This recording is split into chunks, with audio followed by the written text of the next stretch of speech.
Chapter 31. When it's over, shout hooray! Hooray! We won. Okay. I don't think anyone says hooray anymore. We go, yeah! So the Patriots win, finally. At first they're losing down south. They lose a lot of battles. They win a couple. But they finally get to capture the Redcoats in Yorktown. And that was with the French help. The French had soldiers. They had a navy, which the Patriots did not have. One thing to remember about this becomes a world war. The French help and fight the British, but you got to understand the French main concern was the rich islands in the Caribbean, where they could have a lot of slaves, yes, farming, and just making a lot of money. A little island on the Caribbean was worth more money than all of the colonies. That's not true today. America's like the richest country in the world, especially that section. And the Caribbean is poor, and we go on vacation there. I mean, sad. But it is what it is.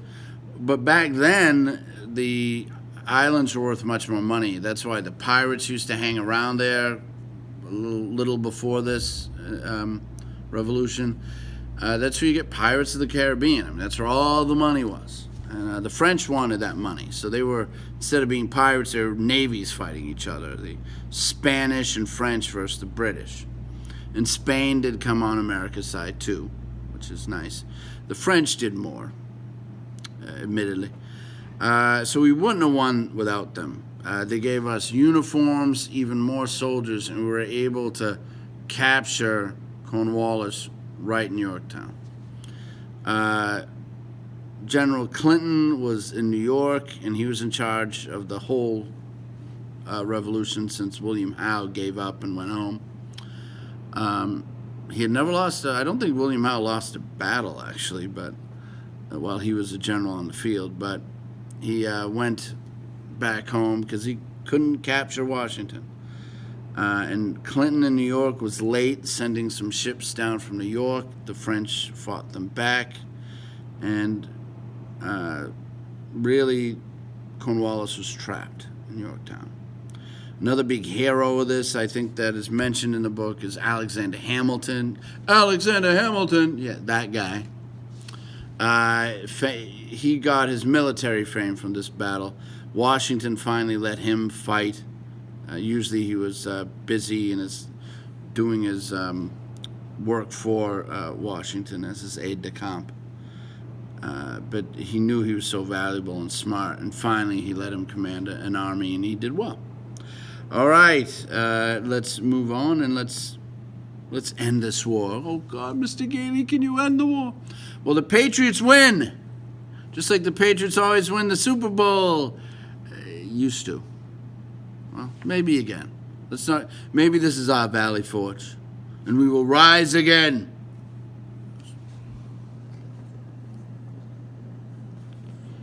All right. Now back to the War of Independence. The British had more fighting men, more guns, and more experience, but the Americans had a big advantage. They believed in their cause. In England, the war was not popular, and the longer it lasted, the more unpopular it became. It went on and on and on for more than 8 years. Besides, the military leaders in England were trying to plan a war that was being fought thousands of miles away. That never works well. After the American victory at Saratoga, the war in the North became stalemated. That means it was even. That was good for the Patriots. Holding on was a kind of victory for the Americans.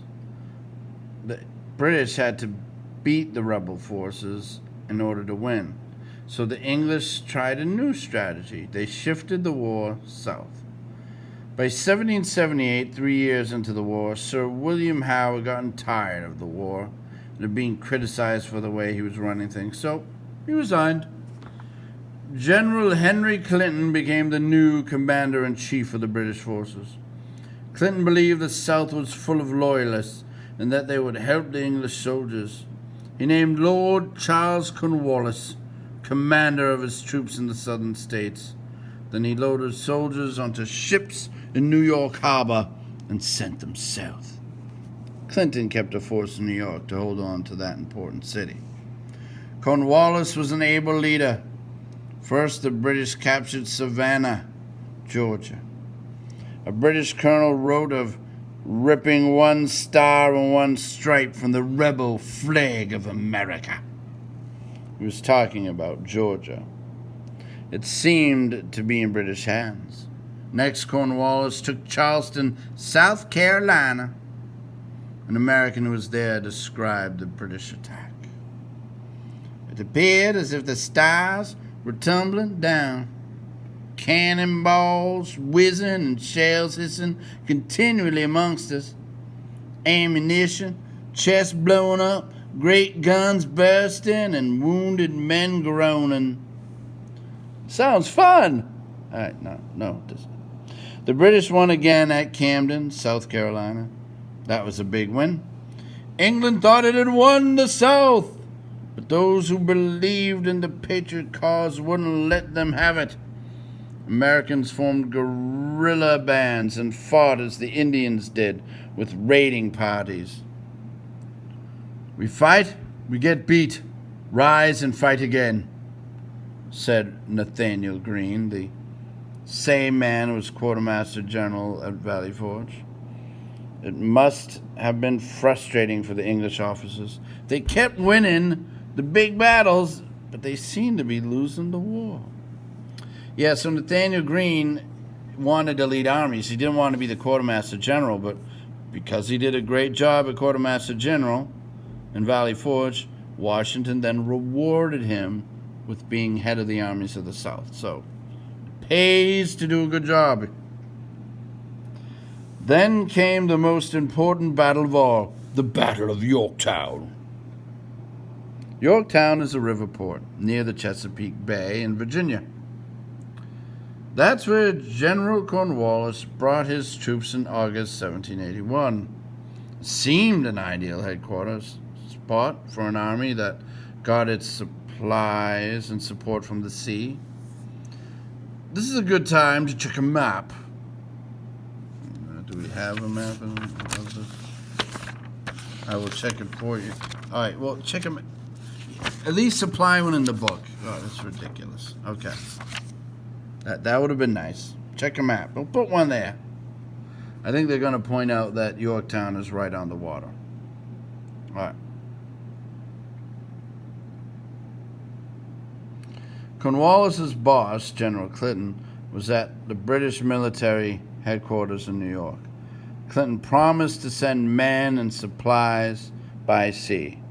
The British were sure they could control Virginia.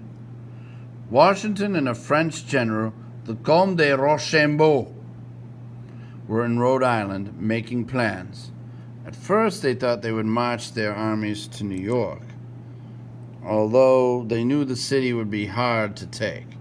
Then they got word that a French admiral, Admiral de Grasse, was sailing from Haiti in the West Indies to Chesapeake Bay with a fleet of 28 ships. Could he blockade the bay and keep supplies from Cornwallis? That was what they hoped it would happen. Rochambeau and Washington decided it was the chance they had been waiting for. They knew they would have to march their troops south almost 500 miles. They had only a few weeks to do it. The French fleet couldn't stay for long. Yeah, they only came up during the hurricane season, which is in October. And they came up because they didn't want to stay in the Caribbean while there were hurricanes. So, oh yeah, we'll help you out now because we're not making money in the Caribbean. Sure. Yes. They marched south together, and it must have been some sight. The French officers were elegant in white uniforms with gold braid. Their horses pulled wagons holding chests full of coins. Most of the American officers wore bright blue uniforms with cream-colored trim called buff. By this time, many American privates, the ordinary soldiers, had uniforms too, although they were often torn and ragged, but it didn't matter. The soldiers marched proudly with their general. They had become a disciplined army. Yeah, so they marched and they actually had uniforms for once because the French bought them. At Yorktown, three great military leaders greeted them. The dashing Frenchman, the Marquis de Lafayette, the cheerful German Baron von Steuben, and the bold American General Anthony Wayne, who was called Mad Anthony, because he was so daring. They had great news for General Washington. The French admiral, the Comte de Grasse, had arrived at Chesapeake Bay, fought the English fleet, and sent it sailing back to New York. That wasn't all. De Grasse had brought extra troops who could fight on land. When George Washington heard all that news, he took off his hat and handkerchief and waved them about. That was unusual behavior for the dignified general. I have never seen a man more moved by a greater or more sincere joy than was General Washington, wrote a French duke. When a French general stepped ashore, Washington gave the startled officer a big hug. Yeah, so Washington knew that was it. He had won. He knew that he could do it now. The French-American army moved into Yorktown. They dug deep trenches at night. In the morning, the British redcoats found themselves trapped. A half circle of entrenched soldiers faced them. The York River was behind them. The Americans began firing their cannons. Then a brave young colonel named Alexander Hamilton led an attack. He captured a key British earth fortress. It was Redoubt 7 or something. The British didn't have a chance. They were outnumbered and outflanked. Cornwallis did everything he could. He even tried to save his army by sailing his soldiers across the York River to safety. But he had bad luck. A sudden storm swamped the boats. The British adventure in America was coming to an end at Yorktown, just 25 miles from Jamestown, where it had all begun. An English drummer boy climbed on top of a trench and beat his drums. An officer followed, waving a white handkerchief. The great British Army was surrendering. It was October 17th, 1781. 2 days later, American soldiers stood proudly in a long line. Facing them in a line of happy French soldiers was a line of happy French soldiers. Between them marched the British and German armies. The defeated men were wearing clean uniforms and trying to keep their heads high, but many British soldiers cried when they laid down their arms. Army bands played an old English nursery tune. The world turned upside down. Here are the words and music. So they don't use these words and music in Alexander Hamilton the musical, but they do use the title of it on purpose. The world turned upside down. Here's the poem and the song. If buttercups buzzed after the bee, if boats were on land, churches on sea, if ponies rode men, and grass ate the cows, and cats should be chased into holes by the mouse, if the mamas sold their babies to the gypsies for half a crown, summer was spring and the other way around, then all the world would be upside down. And upside down it was. David had licked Goliath. The colonies would soon be states. The infant new world was growing up. A superpower had been defeated by an upstart colony. Now, just so we're aware that the world was turned upside down, David licked Goliath is a biblical reference. That's a small boy David beating a giant Goliath by throwing a stone at his head with a slingshot. That's a famous biblical story. And we say that anytime where when someone's supposed to win, they're Goliath, and the person who beats them anyway, a surprise victory, an upset, is a David. You will hear that a lot in life, so you should know what that metaphor is. A new nation was being formed, a nation that would try not to make the mistakes of its European parents, a nation that would be founded on ideas of freedom and equality, a nation ruled by laws, not kings. That nation soon had a great seal, which you can see on every dollar bill. On one side are two Latin words, annuit conceptus, God has favored our venture. On the other side are the words novus order seclorum. They mean a new order of the ages is created. And so we won this big battle, and we win the war, and we get to be our own country.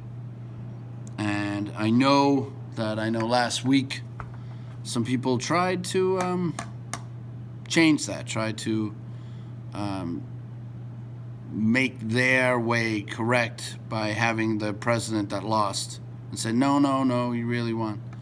We're going to force you, and it did not work.